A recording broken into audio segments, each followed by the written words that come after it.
Bereshit chapter 50. Yosef fell on his father's face, wept over him, and kissed him. Then Yosef ordered the physicians in his service to embalm his father.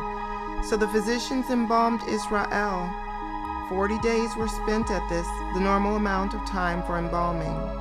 Then the Egyptians mourned for him 70 days.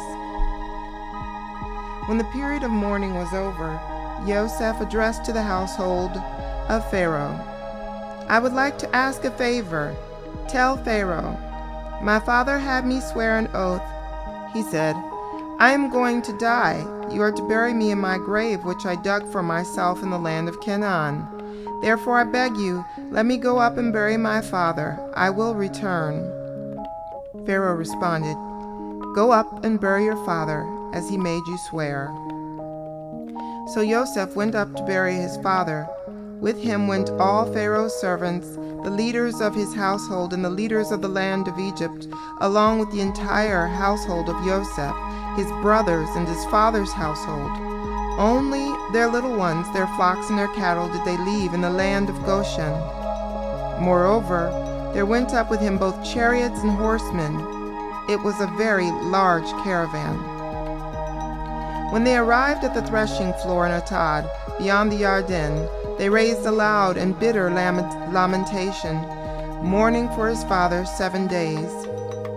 When the local inhabitants, the Canaani, saw the mourning on the floor of Atad, they said, 'How bitterly the Egyptians are mourning!'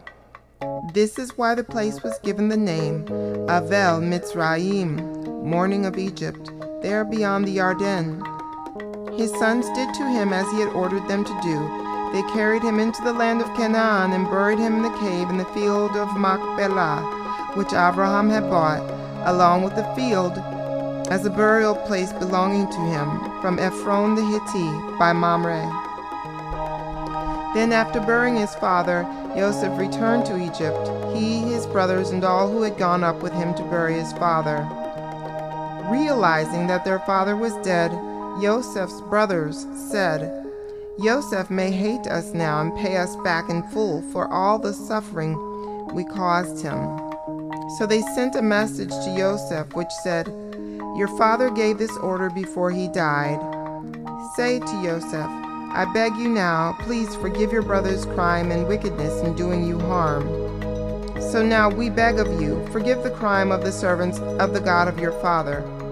Yosef wept when they spoke to him, and his brothers too came, prostrated themselves before him, and said, 'Here, we are your slaves.' But Yosef said to them, 'Don't be afraid. Am I in place of God? You meant to do me harm, but God meant it for good, so that it would come about as it is today, with many people's lives being saved. So don't be afraid. I will provide for you and your little ones.' In this way he comforted them, speaking kindly to them. Yosef continued living in Egypt, he and his father's household. Yosef lived 110 years. Maftir.